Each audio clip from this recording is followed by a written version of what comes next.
जय हिंद प्यारे बच्चों। देखिए प्यारे बच्चों, आज की इस वीडियो में हम लोग गणित यानी मैथमेटिक्स के चैप्टर नंबर पहला वास्तविक संख्याएं यानी कि रियल नंबर्स के जितने भी महत्वपूर्ण ऑब्जेक्टिव प्रश्न बन रहे हैं सभी को इस वीडियो में हम लोग देखने वाले हैं। इससे पहले वीडियो में हमने आपको दो वीडियो में 1 से लेके 20 तक प्रश्न करा दिया है।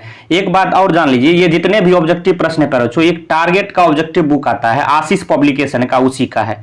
तो समझ गए। तो हम लोग क्या करेंगे, आज वास्तविक संख्या यानी रियल नंबर से जो है आपको प्रश्न संख्या टारगेट का ऑब्जेक्टिव बुक से प्रश्न संख्या 21 से 30 तक आज हम लोग करने वाले हैं, सभी ऑब्जेक्टिव महत्वपूर्ण प्रश्न को। क्लियर है? तो चलिए हम लोग स्टार्ट करते हैं। देखिए बच्चों, यहाँ देखिए सबसे पहले जो है प्रश्न संख्या 21 क्या कह रहा है, पढ़िए प्रश्न को। कह रहा है कि सहअभाज्य संख्याओं का मौसौ होता है। समझिए बच्चों कॉन्सेप्ट को। सहअभाज्य संख्या किसे कहते हैं?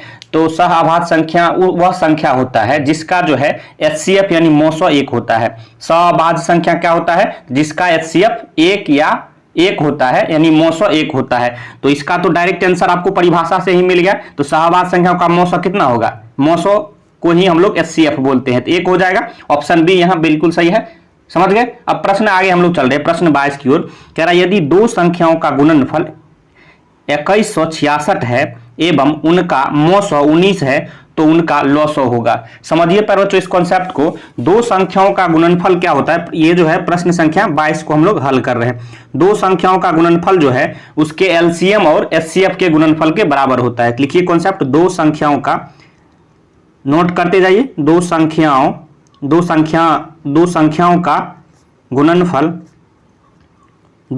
का गुणनफल बराबर क्या होता है फॉर्मूला? तो लॉसौ गुने मौसौ, यही ना होता है, लॉसौ गुने मौसौ। या फिर दो संख्याओं का गुणनफल बराबर एचसीएफ गुने एलसीएम, यही होता है। याद रखिएगा इस कॉन्सेप्ट को। इस पर जो है आपको जो है वास्तविक संख्याएं से रिलेटेड काफी आपको फाइनल बोर्ड परीक्षा में आपको ऑब्जेक्टिव देखने को मिलने वाला है। तो दो संख्याओं का गुणनफल यहाँ देखिएगा कितना दिया है? 2166। ये दो संख्याओं का गुणनफल कितना दिया है? 2166 बराबर क्या हो गया? लॉसौ गुने मौसौ। तो लॉसौ आपको निकालना है, मौसौ 19 दिया है, तो लॉसौ गुने मौसौ कितना है? 19। तो यहां से अगर आप लॉसौ निकालिएगा तो क्या हो जाएगा पर बच्चों? तो 2166 यहाँ है। तो यहाँ देखिए लॉसौ जो है आपको 19 के साथ गुना में है। जब बराबर के बाईं साइड भेजेंगे तो ये गुना जो है बट्टे यानी भाग में चला जाएगा। तो 19 से ये 19 यहाँ जो है बट्टा में आ गया। अब काट लेंगे और यही आपका फाइनल आंसर हो जाएगा। 19 से कम 19, 2 बचा हाथ में, 2 और 6 26 हो गया। 26 कितना से लगेगा? 1 से ही लगेगा। फिर 7 19 चौके 76, तो 114 कितना आ गया? ये आपको लॉसौ निकल के आ गया। यहाँ ऑप्शन देखिएगा आपको, लॉसौ का यहाँ ऑप्शन ए है 38, ऑप्शन बी है 57 और ऑप्शन सी क्या दिया है? 114। तो इसका बिल्कुल सही आंसर क्या हो जाएगा? Option C 114। क्लियर है? समझ में आ रहा है बच्चों? अब चलिए प्रश्न 23 क्या कह रहा है, इसको भी पढ़िए। कह रहा है यदि ए बराबर 2 पर पावर 3 यानी 2 का घात 3 गुने 3 गुने 5 और b बराबर 2 का घात 4 गुने 5 गुने 7, तब लॉसौ ए और बी का होगा। मतलब ए का मान और बी का मान दिया है और इसका ए और बी का यहाँ आपको लॉसौ पूछा जा रहा है। बहुत ही जबरदस्त प्रश्न है पर चलिए समझते हैं हम लोग। ए का मान कितना दिया है? प्रश्न जो है ये कितना है? प्रश्न 23 है। ए का मान कितना दिया है? 2 का क्यूब गुने 3 गुने 5, यही ना दिया है। देखिए यहाँ से 2 का घात 3 गुने 5। बी का मान क्या दिया है? 2 का घात 4 गुने 5 गुने 7। बी का मान है 2 का घात 4 गुने 5 गुने 7। घात कहिए या पावर, आप समझ सकते हैं दोनों। अब देखिए आपको लॉसौ निकालना है। लॉसौ निकालना है ए और बी का।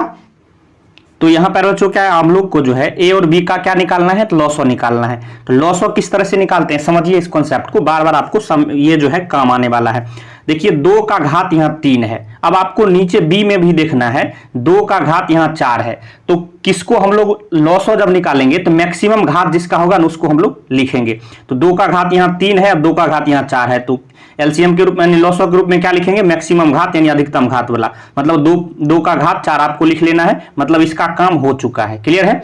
अब आगे हम लोग चल रहे हैं, 3 को देखेंगे। 3 का यहाँ कुछ नहीं है तो 1 घात है। तो 3 का घात ए में जो है 3 का घात 1 है और बी में नहीं है, तो ए में है तो वही आपको लिख लेना है, 3 का घात 1 गुने, इसी तरह 5 का दिखेगा तो दोनों जगह एक ही घात है तो 5 इस तरह से आ जाएगा। अब क्या बच गया, अब सिर्फ 7 बच गया, इसको हम लोग लिख देंगे।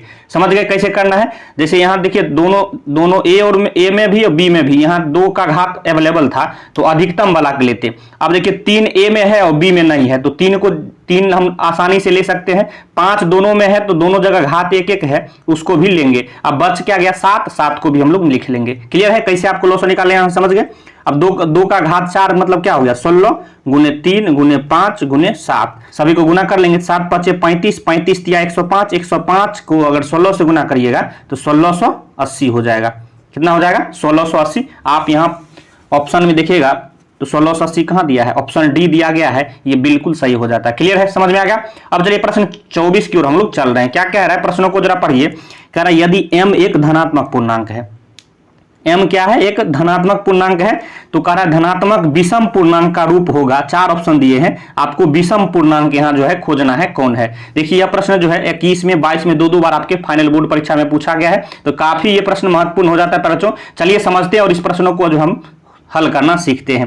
प्रश्न 24 की ओर हम लोग चल रहे हैं। क्या दिया है बच्चों, प्रश्न 24 जो है दिया है कि आपको जो है m एक धनात्मक पूर्णांक है। m एक धनात्मक पूर्णांक है, धनात्मक पूर्णांक मतलब 1 2 3 4 कुछ भी हम ले सकते हैं इस तरह से। ये जो निगेटिव वैल्यू छोड़ के जितना भी पॉजिटिव वैल्यू है उसे हम ले सकते हैं। क्लियर है, तो 1 2 3 4 कुछ भी आप ले सकते हैं अपने मन से। तो अब ये m का मान ये सब हो गया। अब आपको ऑप्शन से चलना है। ऑप्शन ए क्या दिया है 4m + 2, तो m के जगह आप चाहे तो 1 रख सकते हैं, 2 रख सकते हैं, 3 रख सकते हैं, 4 रख सकते हैं, आपकी मर्जी है। हम एक रख के जो है चेक करते हैं। तो 4 क्योंकि छोटा संख्या है तो गुना करने में आसानी होगा। 4 m की जगह 1 रखिएगा, अब +2, तो 4 को 1 से गुना करेंगे 4 में 2 जोड़ेंगे 6 सम संख्या है कि विषम संख्या है, तो सम संख्या है। सम संख्या उस संख्या को बोलते हैं जिसका जो है जो है पूरा पूरी 2 से भाग लग जाए, यानी 2 से पूरा पूरी कट जाए। ये 2 से पूरा पूरा कट जाएगा, मतलब ये सम संख्या है। लेकिन यहाँ देखिएगा तो आपको विषम पूर्णांक खोजना है कौन है, तो ऑप्शन ए तो गलत हो गया, ये तो नहीं होगा। अब ऑप्शन बी को हम लोग चेक करेंगे।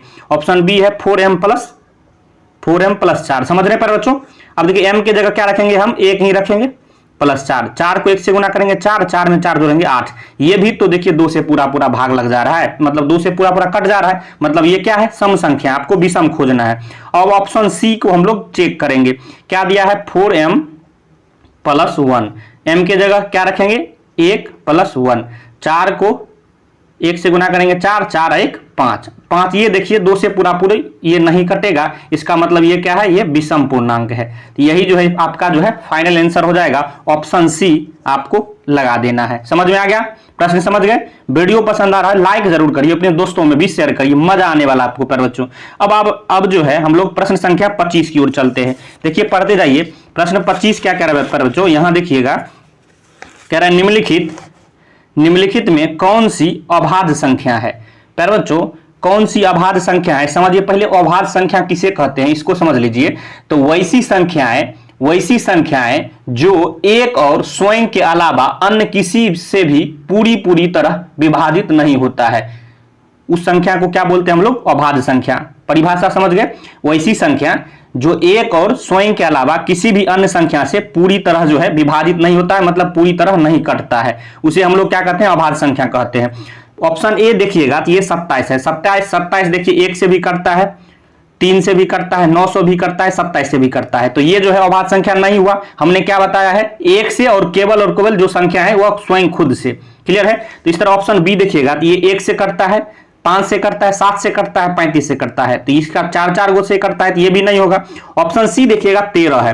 13 देखिए पर बच्चों 1 से कटता है और केवल अपने स्वयं 13 से कटता है, तो यही आपका जो है बिल्कुल सही आंसर हो जाएगा, ये अभाज्य संख्या हो जाएगा।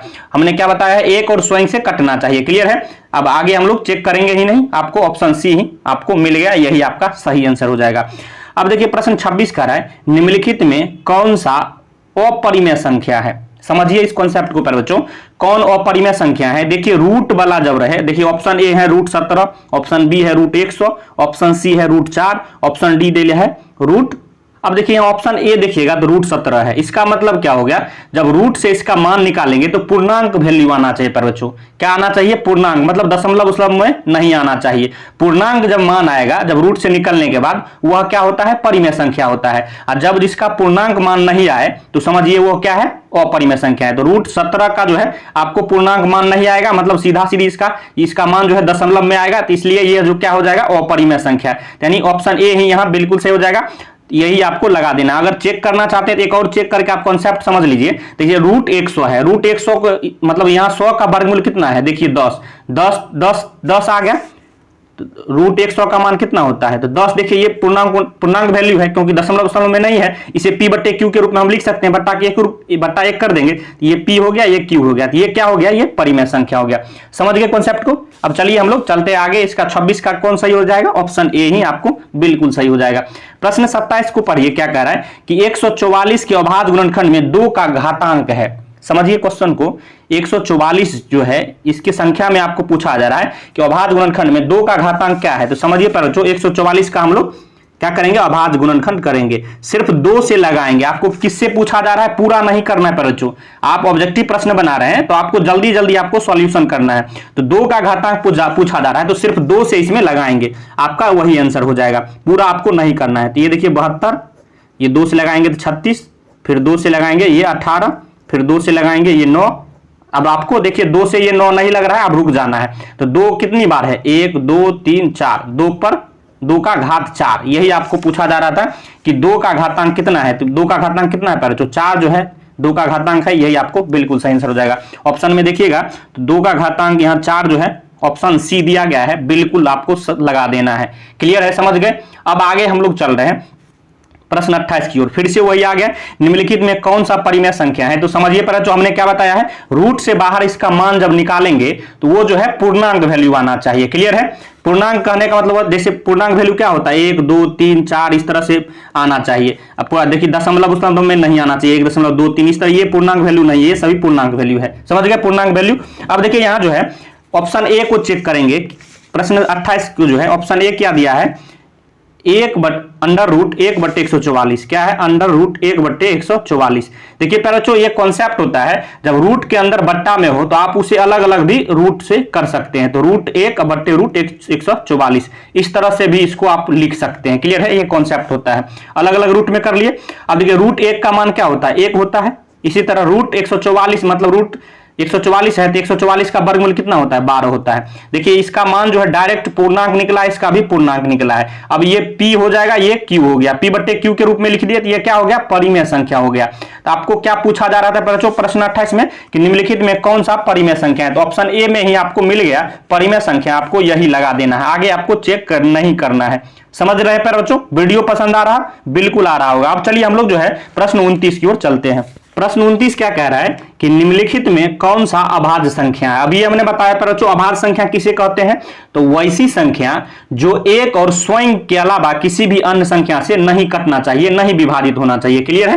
तो यहां देखिएगा 91 जो है आप देखिएगा तो ये 1 से भी कट रहा है, 7 से भी कट रहा है, 13 से भी कट रहा है, तो 3 संख्याओं से कट रहा है, तो ये बिल्कुल नहीं होगा। अब आगे 213 को देखेंगे, ये भी देखिएगा पर बच्चों किससे कट रहा है, यहां देखिए, यहां ऑप्शन सी देखिए डायरेक्ट हमको दिख रहा है, 41 जो है केवल 1 और 41 से कट रहा है, 1 और स्वयं 41 से कट रहा है। इसका मतलब यहां जो है ऑप्शन सी बिल्कुल सही हो जाएगा। अभाज्य संख्या यहां जो है 29 का ऑप्शन सी आपको लगा देना है, 41 जो है अभाज्य संख्या है। क्लियर है। आगे हम लोग चल रहे हैं अब प्रश्न 30 की ओर। कह रहा है निम्नलिखित में किसका जो है दशमलव प्रसार अशांत है। यह प्रश्न आपके बोर्ड परीक्षा 21 में पूछा गया है। इस कॉन्सेप्ट को आप डिटेल से समझिए पर जो बहुत काम आने वाला है। देखिए आप ये देखिए बट्टे के रूप में सभी दिया है, मतलब p/q के रूप में दिया हुआ है। तो यहाँ q यानी हर ऊपर वाला अंश होता है, नीचे वाला हर होता है। तो हर जो है आपको हर किस रूप में होना चाहिए, तो 2 पर पावर m गुने 5 पर पावर n के रूप में होना चाहिए। अगर ऐसा है तो इसे हम लोग जो है कि क्या कहेंगे, यहाँ ये जो है आपको शांत जो है ये हो जाएगा, क्या हो जाएगा, ये शांत प्रसार हो जाएगा। और इस रूप में नहीं है तो क्या हो जाएगा, अशांत प्रसार हो जाएगा। क्लियर है। जहां m और n क्या है पे बच्चों, तो पूर्ण संख्याएं है। क्लियर है। m और n क्या होना चाहिए, पूर्ण संख्या। पूर्ण संख्या क्या होता है, तो देखिए यहाँ 0 1 2 इस तरह से जो है ये सभी जो है पूर्ण संख्या होता है। प्राकृतिक संख्या में जो है जीरो को जब शामिल कर लेते हैं तो वो पूर्ण संख्या हो जाता है। अब चलिए इस कॉन्सेप्ट को समझ गए। पहले शांत और अशांत क्या होता है, तो अब इसके बाद देखिए ऑप्शन ए को चेक करेंगे। सभी ऑप्शन को आपको चेक करना होगा। 23/50, अब 23 है बच्चों, अब बट्टे 50 को आप क्या करेंगे, अभाज्य गुणनखंड में तोड़ेंगे। तो इस तरह से 2 से लगाएंगे, ये 25 बार में, ये 5 बार में, 5 एकम 5। देखिए क्या आया है, 2 और 5 का घात 2, 2 गुने 5 का घात 2, इस रूप में आ गया। अब देखिए यहां देखिएगा, इस रूप में आपको सबसे पहले चेक करना है हर को। तो 2 का घात 1 देखिए कुछ नहीं है तो 1 हम लिख सकते हैं। तो 2 पर पावर m गुने 5 पावर n के रूप में आ रहा है। तो मतलब क्या हो गया, ये जो है ये शांत प्रसार हो गया। क्या हो गया, शांत प्रसार। लेकिन आपको क्या चाहिए, अशांत प्रसार चाहिए। तो ऑप्शन ए नहीं होगा, बिल्कुल गलत हो गया। ऑप्शन बी को अब हम लोग चेक करेंगे। क्या दिया है, 39/243। चलिए समझते हैं। 39/243 का फिर से यहां क्या करेंगे हम लोग, अभाज्य गुणनखंड में तोड़ेंगे। तो 3 से लगाएंगे 81 बार में, 3 से लगेगा 27 बार में, 3 से लगेगा 9 बार में, 3 से लगेगा 3 बार में, 3 1 आगे आपको रुक जाना है। 3 कितनी बार आया है, 1 2 3 4 5, तो 3 पर पावर 5 के रूप में आया है।